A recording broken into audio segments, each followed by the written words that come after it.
तो दोस्तों आज मैं एक्सप्लेन करने वाला हूँ 2024 में आई मूवी देवरा को। मूवी से जुड़ी सारी बातें मैं एक्सप्लेनेशन के आखिर में करूंगा। उससे पहले मैं आपको सुनाता हूँ इस फिल्म की कहानी। तो मूवी की शुरुआत होती है साल 1996 से, जहां बॉम्बे के पुलिस हेडक्वार्टर में मीटिंग चल रही होती है गुंडे भाई यति और दया को लेकर। इस साल क्रिकेट वर्ल्ड कप होने वाला है, तो ये दोनों कुछ बहुत बड़ा हादसा करने का सोच रहे हैं। मेन आदमी यति है, वही है जो सब कांड करता है, तो हमें उसे तुरंत पकड़ना होगा। उसको पकड़ने का काम सीनियर पुलिस ऑफिसर शिवम को दिया जाता है। तो वो यति के गैंग के आदमी राणे को पकड़ने में कामयाब हो जाते हैं। उसकी अच्छे से खातिरदारी करने के बाद वो बताता है कि आंध्रा तमिलनाडु के बॉर्डर पर एक गांव है रत्नागिरी। वहाँ मुर्गा नाम का एक तस्कर है जो कि समुद्र से माल उठवा लेता है। 3 महीने पहले यति वहाँ गया था, तब से वापस ही नहीं आया वो। शिवम जाता है रत्नागिरी और वहाँ के डीएसपी तुलसी से मिलकर कहता कि मैं तस्करी का काम करता हूँ, मेरा कुछ माल समुद्र के रास्ते से आने वाला है, तो वही निकलवाना है। लेकिन पता चला कि मुर्गा मर चुका है। तुम उसकी मदद करते थे तस्करी में, तो सोचा तुम सही काम करवा लूं। तुलसी कहता कि समुद्र से माल न मैं निकालता था न मुर्गा। वहाँ सामने जो पर्वत दिखाई दे रहा है, वहाँ 4 गाँव है। उस पूरे इलाके को लाल समुंदर कहते हैं। समुंदर से सब कुछ निकाल के लाते हैं वो लोग।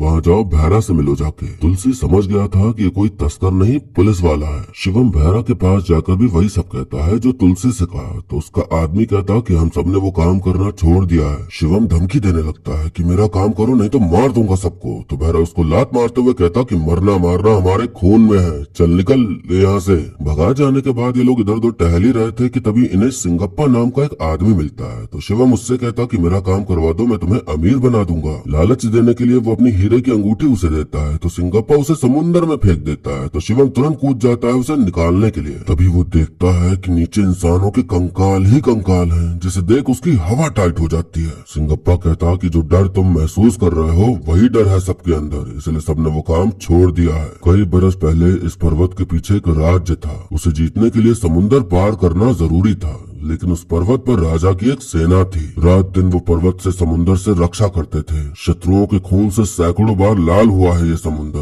इसलिए अब ये लाल समुन्द्र कहलाता है। राज्य उजड़ गए। समुन्द्र पार से आए फिरंगी देश की संपत्ति को लूट कर ले जाने लगे। सेना से ये देखा नहीं गया। देश के लिए कुछ भी कर जाने का जज्बा था उनमें। लुटेरों की नौकाओं से लूटा हुआ माल फिर से लूटकर यहाँ के लोगों में बांट देते वो लोग। जब फिरंगी चले गए तब देश को इस पर्वत के वीरों की ताकत की जरूरत नहीं रही। उनके बारे में सोचने वाला एक भी इंसान नहीं रहा। इन परिवारों की भूख का फायदा उठाया कुछ लालची लोगों ने। समुन्द्र के वीरों की ताकत का इस्तेमाल करने कुछ लोग इस पर्वत पर आ पहुँचे। कहानी यहाँ से 12 साल पीछे जाती है, जहाँ हम देखते हैं मुर्गा और तुलसी को, जो कि इंतजार कर रहे थे कि कब पर्वत के वीर उनका माल चुरा कर लाएंगे। हमें देखने मिलते हैं वो वीर जो कि अब लुटेरे बन चुके हैं। उनमें से मेन आदमी था देवरा और फिर उसके बाद भैरा। वो लोग बड़ी चालाकी चतुराई से कोस्ट गार्ड की नाक के नीचे से समुन्द्र के जहाज से माल चुराने में कामयाब हो जाते हैं। देवरा नियम के हिसाब से चलने पर विश्वास रखता था और कोशिश करता था कि किसी का नुकसान ना हो, और भैरवा नियम तोड़ के अपने हिसाब से काम करने पर विश्वास रखता था। और वो देवरा को कुछ खास पसंद भी नहीं करता था। हर गांव की अपनी खास ताकत थी। चारों गांव के लोग एक साथ मिलकर समुन्द्र के मुश्किलों को पार करते हुए इस काम को अंजाम देते थे। ये लोग मुर्गा का माल लूट के लाते और मुर्गा इन्हें पैसे देता, जिससे कि गांव वालों का घर चलता। देवरा के परिवार में है उसकी माँ, उसकी पत्नी और उसका बेटा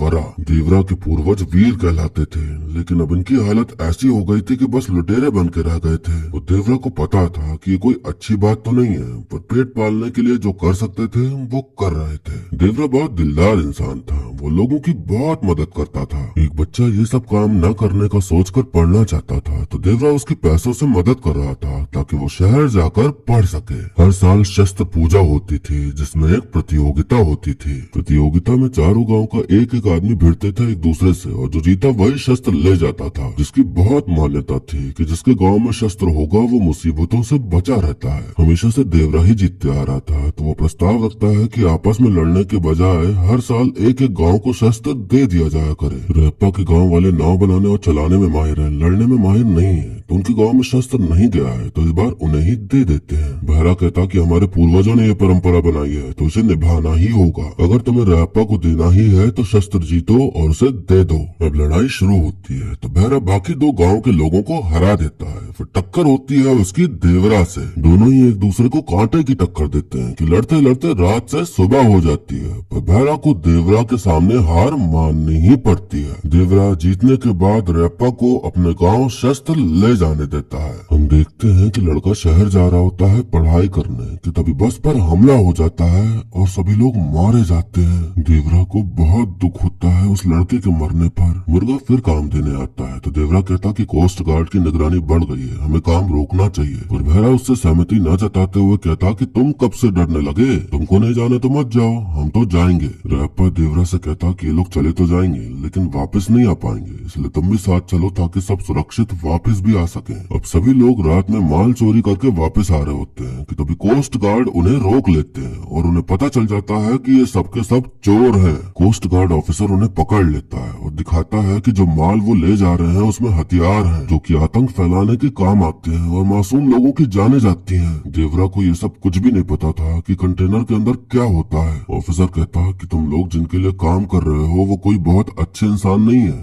बल्कि दंगे करवाते हैं, लोगों को मारते हैं, लूटते हैं। जब भी हमारे देश की तरफ कोई खतरा बढ़ा तब तुम्हारे पूर्वजों ने इस समुंदर को उनके खून से लाल करके समुंदर को लाल समुंदर बना दिया, मगर आज इस देश को लाल समुंदर के उन्हीं रक्षकों के बेटों से खतरा है। अगर पिछली बार तुम लोगों को पकड़ लिया होता तो वो सब जाने बचा लेता जब तुम्हारे गाँव पर हमला हुआ। जिन्होंने बस पर हमला किया था उनके पास यही सब हथियार थे। तभी भैरा और उसके चेले ऑफिसर्स पर अचानक हमला कर देते हैं। पहले तो देवरा को समझ ही नहीं आता कि ये क्या हो रहा है, लेकिन फिर उसे एहसास होता है कि वो ये तो नहीं है जो अभी भैरा कर रहा है, वो राक्षस नहीं रक्षक है। तो वो अपने लोगों को रोकने लगता है ऑफिसर्स को मारने से। भैरा को भी वो रोक देता है तो भैरा माल लेके वहाँ से चला जाता है। देवरा ऑफिसर से कहता कि आज के बाद लाल समुंदर से किसी को खतरा नहीं होगा, ये मेरा वादा है। देवरा को पता चलता है कि जिस बस पर हमला हुआ था, जिससे बच्चा जा रहा था शहर, उस बस पर हमला करने वाले डकैतों के पास हथियार थे। वो हथियार जो मुर्गा सप्लाई करता है और उसे गैर कानूनी तरीके से लाकर देने वाला देवरा खुद है। वो खुद को भी जिम्मेदार मानता है बच्चे की मौत के लिए। तो वो कहता कि आज के बाद तुम लोग इस पर्वत पर आना ही मत, वरना तुम्हारी लाश जाएगी यहाँ से, और अब से कोई भी गाँव वाला ये काम नहीं करेगा। अगर पेट पालना है तो हम मछली पकड़ के भी पाल सकते हैं, कोई भी गलत काम नहीं करेगा। भैरा कहता कि हम अपनी मर्जी के मालिक हैं, हमें जो करना होगा वो करेंगे। तो देवरा उसके एक आदमी को पकड़ के उसकी पीठ पर क्रॉस का निशान बना देता है, जो कि चेतावनी थी कि मैंने जो बोल दिया वही होगा, और अगर किसी ने मेरी बात नहीं मानी तो उसका हाल बुरा होगा।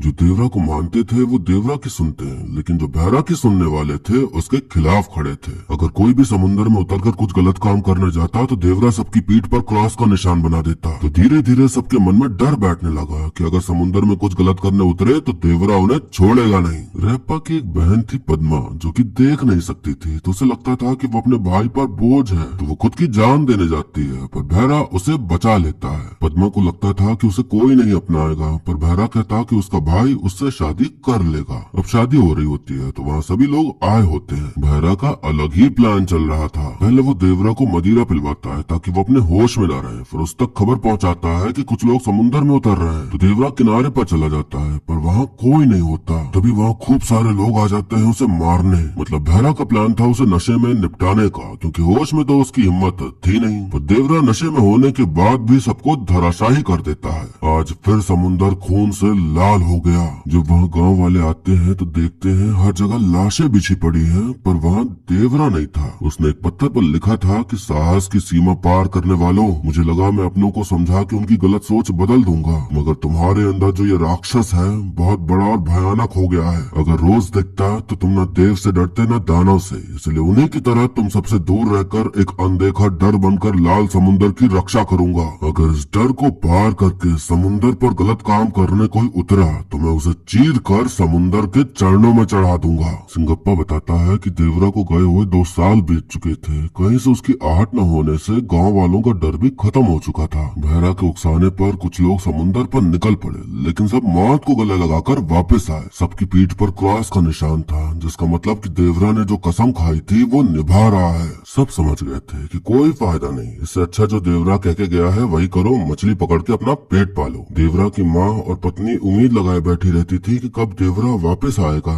देवरा को वापस लाने के लिए बहरा ने शस्त्र पूजा की खेल को मौत का खेल बना दिया ताकि देवरा उसे रोकने आए, पर वो नहीं आया। खून खराबा देख शस्त्र पूजा में होने वाले खेल को रोक दिया गया। देवरा और उसके डर को नई पीढ़ी के मन से मिटाने के लिए बहरा ने कुछ लड़कों को अपनी छाया में ले लिया और उनकी एक निडर सेना बनाने में जुट गया। 12 बरस बीत गए और बहरा की इस खूंखार युवा सेना का सिर्फ एक ही लक्ष्य था कि देवरा को मारना है। देवरा को जब लोग मारने गए थे तो पूर्वी गांव का मुखिया कुंजरा भी गया था, तो देवरा ने उसे भी मार डाला था। तो उसका बेटा जो कि अब बड़ा हो चुका है वो बदले की आग में तड़प रहा था कि कब देवरा उसे मिले और अपने हाथों से उसे मार डाले। अब हम देखते हैं देवरा के बेटे वरा को, जो कि अब बड़ा हो चुका है और बिल्कुल देवरा जैसा ही दिखता है, पर वैसा है नहीं, सिर्फ शक्ल मिलती थी। ताकत और हिम्मत के नाम पे एकदम उल्टा है ये और एक नंबर का फट्टू इंसान है। वरा अपने पिता को काफी नापसंद करता था, उनसे चिढ़ता था क्योंकि वो अपने परिवार को छोड़कर चले गए अपनी जिद पूरी करने के लिए। बहरा का बेटा पसुरा अब जवान हो चुका था, जो कि रैप्पा की बेटी थंगा के साथ करना चाहता था। उसके मन में बस यही सब गंदगी भरी रहती थी। थंगा जो कि बहुत सुंदर और प्यारी है, जिसे देवरा जैसा कोई चाहिए। जब वो छोटी थी तो देवरा को बहुत पसंद करती थी, पर वो तो मिल नहीं सकता था और उसका बेटा एक नंबर का लल्लू निकला। एक दादी का पोता बीमार चल रहा था, तो किसी के पूछने पर वो कहती कि अगर श्राप टूट जाए तो बीमारी भी चली जाएगी। तो वरा कहता कि इन सब पर विश्वास मत करो, बच्चे को डॉक्टर के पास ले जाओ। तो दादी उसे घूर के चली जाती है। एक दद्दू कहते कि आज अगर देवरा होता तो शस्त्र पूजा की लड़ाई जीत के इस गांव के श्राप मिटा देता। सदियों की इस रीत पर पूरे गांव वालों को भरोसा है, लेकिन तुम्हें इन सब का मोल ही नहीं पता। वरा को समझ आता है कि गांव वालों को बड़ा विश्वास है शस्त्र पर, तो वो जाता है बहरा के पास विनती करने कि वो शस्त्र उसके गांव को दे दे। बहरा कहता कि लगता है तुम्हारे गांव में कोई मर्द नहीं बचा है, इसलिए भीख मांगने आए हो। जाओ समुद्र किनारे चिल्लाओ जाके यही सब, तो शायद तेरा बाप आ जाए शस्त्र लेने। अब हम देखते हैं कि शस्त्र पूजा हो रही होती है कि तभी वरा कहता कि वो शस्त्र पूजा के खेल में हिस्सा लेगा। थंगा एकदम खुश हो जाती है ये सोच के कि लगता है कि वरा भी अपने पिता जैसा बहादुर हो गया है। अब खेल शुरू होता है तो वरा ने अपने प्रतिद्वंदियों के मदिरा में नशीला पदार्थ मिला दिया था, तो सबको नशा चढ़ने पर वो उन सबको मार गिराता है और प्रतियोगिता जीत जाता है। सबको पता चल जाता है कि वरा ने छल करके शस्त्र जीते हैं, लेकिन जिनको भी उसने मारा है उन सब ने खाट पकड़ ली थी। रैप्पा कहता कि वरा खुद अपनी शक्तियां नहीं जानता और भोलेपन में नशे का सहारा लिया। उसे कुछ न कहा जाए तो ही बेहतर है, नहीं तो अगर उसे अपनी शक्तियों का अंदाजा हो गया तो हम दो देवरा नहीं झेल पाएंगे। बहरा मुर्गा को बुला के कहता कि अब मेरी सेना तैयार हो चुकी है तुम्हारा काम करने के लिए, और अगर देवरा बीच में आया तो उसे भी निपटा देंगे। मुर्गा कहता कि मैं ये खतरा मोल नहीं ले सकता, पहले देवरा को खत्म करो, उसके बाद ही मैं तुम्हें काम दूंगा। देवरा की माँ की तबीयत खराब रहने लगी और वो उम्मीद लगाने लगी कि उनका बेटा अब तो आएगा ही उनसे मिलने। तो बहरा भी ताक लगाए बैठ गया कि अगर देवरा अपनी माँ से मिलने आया तो हम उसे मार डालेंगे। देवरा आता है अपनी माँ से मिलने तो उसे देख माँ खुशी से रो पड़ती है। बहरा को खबर लगते ही वो उसको पकड़ने उसके पीछे भागता है, लेकिन देवरा वहाँ से भाग निकलने में कामयाब हो जाता है। बहरा सोचता है कि अब देवरा में वैसी ताकत नहीं रही, अगर होती तो वो भागता नहीं बल्कि हमारा सामना करता, हमसे लड़ता। अब हम समुन्दर पर उतरेंगे और अगर वो आया तो उसे मार देंगे। देवरा का डर खत्म होने लगा था और बहरा के लोग खुले सांड की तरह घूमने लगे थे और वरा की बहन को ही छेड़ देते हैं। वरा की बहन अपने भाई के पास नहीं अपनी माँ के पास गई, क्योंकि उसे पता था कि उसका भाई तो कुछ कर पाएगा नहीं। लेकिन वरा जाता है भाईरा के गुंडों के पास और मदिरा पी के उन्हें मार मार के उनकी हड्डी पसली एक कर देता है। सिंगप्पा वरा से कहते हैं कि कल जो तुमने भाईरा के लोगों को मारा उसमें से एक आदमी मर गया। दूसरा आदमी कहता कि तुम खुद की शक्तियाँ नहीं जानते और हम भी उसे नहीं पहचानते, हमारे बीच तुम घबराए हुए से घूमते हो, लेकिन तुझमें देवरा का खून है। वरा भाईरा के पास जाके माफी मांगता है कि मैं तो मच्छर भी नहीं मार सकता, किसी आदमी को क्या मारूंगा, मैं तो तुम में से एक ही हूँ। भाईरा कहता कि अगर तुम हम में से एक हो तो आज रात हम लोग माल लूटने जा रहे हैं, तुम भी साथ चलो। तो वरा मान जाता है। असल में वरा ने किसी को नहीं मारा था, भाईरा ने ही अपने आदमी को मारा था ताकि वरा उसके साथ चले। देवरा का बेटा अगर उनके साथ होगा तो देवरा और कमजोर पड़ जाएगा और उसे मारने में आसानी होगी, ये सोचकर भाईरा ने ये सब किया। अब सब लोग माल लूट के वापस आ रहे होते हैं कि समुन्दर के नीचे हलचल होती है तो सब धड़ाधड़ गोलियां चलाने लगते हैं। फिर जिस नाव में वरा बैठा था उसमें धमाका हो जाता है तो सब पानी में कूद जाते हैं। तभी देवरा आ जाता है और सबकी पीठ पर क्रॉस का निशान बना के सबको मारने लगता है। उधर वरा की माँ सिंगप्पा के पास रोते हुए पहुँचती है और कहती है कि वरा बहरा के साथ मिल गया है, वो देवरा के विरुद्ध जा रहा है, अब मैं क्या करूँ। सिंगप्पा कहता कि देवरा को मरे हुए बहुत साल हो चुके हैं, इतने सालों से बुराई से समुन्दर की रक्षा करने वाला योद्धा तुम्हारा पति देवरा नहीं तुम्हारा बेटा वरा है। हम हमें देखने मिलता है कि वरा सबको मार रहा है और अब तक वो मासूम और भोला बनने की एक्टिंग करते आ रहा था। सिंगप्पा कहता कि देवरा से वीर गाथाएं सुन सुनकर बड़ा हुआ था वरा, इसलिए उसने इस पर्वत पर डर बनाए रखने के लिए देवरा को जिंदा रखने की कहानी रची। भैरा ने उसे नहीं भेजा है बल्कि वरा खुद गया है उनके साथ ताकि उन सबको मार सके। जितने लोग गए थे वरा उन सबको मार के उन सबकी लाशें नाव में लेके आ जाता है। कंजूरा का भी बेटा मारा गया और भैरा का भी बेटा मारा गया। भैरा बच गया क्योंकि वो गया नहीं था। वरा सिंगप्पा से कहता कि आज से 12 बरस पहले इसी तट पर ऐसे ही नाव से लटकती लाशों को देखकर एक पूरी पीढ़ी डर से कांप गई थी। आज इनको देखकर ये पीढ़ी भी डर से कांप जाएगी। अब एक काम ये करना होगा कि अगर देवरा की कहानी जिंदा रखनी है तो मेरे पीठ पर भी क्रॉस का निशान होना चाहिए ताकि लगे कि मैं भी इन्हीं का हिस्सा हूँ। वो सिंगप्पा से निशान बनाने को कहता है पर उनसे होता नहीं तो वो खुद ही निशान बना लेता है। वर्तमान में शिवम सिंगप्पा से पूछता है कि देवरा को मारने की हिम्मत किसने की, कौन था वो। हमें एक सीन दिखाया जाता है कि देवरा के पेट में तलवार घुसी हुई है, वरा तलवार पकड़े हुए है, ऐसा दिखाते हुए कि उसके खुद के बेटे वरा ने उसे मारा। और अब अगले भाग में पता चलेगा कि क्या हुआ था। ये मूवी यहीं पर खत्म हो जाती है। तो दोस्तों इस फिल्म की कहानी बहुत सिंपल और शॉर्टेड देखने मिलती है। कुछ भी समझाने को नहीं है, कुछ भी बताने को नहीं है। हाँ कुछ सवाल हैं जिनके जवाब हमें अगले भाग में मिलेंगे। पहला सवाल तो यही है कि ये यति कौन होगा। दूसरा ये कि देवरा को किसने मारा। सस्पेंस में डालने और दूसरे पार्ट का इंतजार करवाने का लालच देते हुए हमें दिखाया तो ऐसे ही गया कि वरा ने मारा, पर ऐसा होगा नहीं। बात कुछ और होगी जो कि हमें दूसरे पार्ट में ही पता चलेगा। तीसरा सवाल ये कि शिवम को जो कंकाल दिखे वो किसके हैं। मुर्गा मर चुका है ये तो हमें पता चल ही गया है, तो जाहिर है कि वरा ने ही मारा होगा उसे। कहानी इस फिल्म की शुरू में तो बहुत सही लग रही थी, लेकिन जैसे ही वरा को देवरा का हमशक्ल जैसा दिखाया गया वैसे ही मैं समझ गया था कि क्लाइमेक्स ऐसा ही कुछ होने वाला है। बेटे का मासूम बनना लेकिन असल में ताकतवर होना, बेटे का बाप की जगह ले लेना, ये सब हम सदियों से देखते आ रहे हैं। तो इसमें हमें कुछ भी अलग देखने नहीं मिला और एक्साइटमेंट भी नहीं होती अगले पार्ट का इंतजार करने की। लार्जर देन लाइफ या पैन इंडिया मूवी बनाने का ट्रेंड चल चुका है और उसी ट्रेंड के चलते ये मूवी बनाई गई है। अब पता है कि और किसी को पैन इंडिया फिल्म बनानी है तो बनाओ, कोई दिक्कत नहीं है, पर स्टोरी में दम ही नहीं होता। बस भारी भरकम डायलॉग बाजी और स्लो मोशन एक्शन सीन्स पर ही खेलना चाहते हैं ये लोग। जनता एक बार देखेगी, 2 बार देखेगी, लेकिन हर फिल्म में सेम कॉन्सेप्ट दिखेगा तो बोर हो जाएगी। फिल्म को बेवजह ही लंबा खींचा गया है। काफी सीन्स हैं जो कि काटे जा सकते थे मूवी को और एंगेजिंग बनाने के लिए। CGI VFX बहुत ज्यादा अच्छा तो नहीं, काम चलाओ ही देखने मिलता है। एक्टिंग की बात करें तो जूनियर NTR का काम बढ़िया है, उन्होंने अपने किरदार को अच्छे से निभाया। मुझे तो समझ नहीं आ रहा कि बॉलीवुड हीरोइंस को क्या सोच के कास्ट किया जाता है किसी साउथ मूवी में। सिर्फ और सिर्फ ऑडियंस ग्रैब करने के लिए ही ऐसा करते हैं, क्योंकि रोल तो कुछ खास होता नहीं। जानवी कपूर इसमें बस नाचते गाते अपना हुस्न दिखाते फालतू बातें ही करते नजर आए, जो कि एक्सप्लेनेशन में मैंने बताया नहीं क्योंकि बताने लायक थी नहीं। दिशा का कल्कि में होना, आलिया का RRR में होना, सबको छोटा मोटा रोल ही दिया जाता है, कुछ बहुत इम्पोर्टेंट रोल नहीं होता। बस नाम हो जाता है कि हाँ हम पैन इंडिया फिल्म में काम कर रहे हैं, बड़े बड़े एक्टर्स डायरेक्टर के साथ काम कर रहे हैं। प्रकाश राज का रोल भी समझ के परे है, बस कहानियां सुनाने के लिए ही बैठाया गया है उन्हें। शादी में जैसे फूफा जी मुंह बनाए बैठे रहते हैं, वो भी ऐसे ही सेम मुंह बनाए बैठे दिखते रहते हैं। सैफ अली खान का काम भी ठीक ही देखने मिला। इससे बेहतर तो सलार मूवी लगी और उसके अगले पार्ट का इंतजार है मुझे। बाकी इसमें आगे क्या होना है वो जानने की इच्छा मेरे अंदर तो नहीं जागी। 20-25 मिनट मूवी और बड़ी करके इसी पार्ट में बता देते कि देवरा को किसने मारा और यति कौन है, तो यहीं पर कहानी खत्म हो जाती, सेकंड पार्ट की जरूरत ही नहीं पड़ती। अब और कुछ तो बताने को है नहीं, तो वीडियो यहीं पर खत्म करते हैं। लेकिन जाने से पहले आप बताइए कि आपको मूवी की कहानी और मेरा एक्सप्लेन करना कैसा लगा। आप वीडियो को लाइक या डिसलाइक करके भी अपनी प्रतिक्रिया दे सकते हैं। बाकी मिलते हैं अब अगली वीडियो में, तब तक के लिए टाटा बाय बाय और नमस्ते।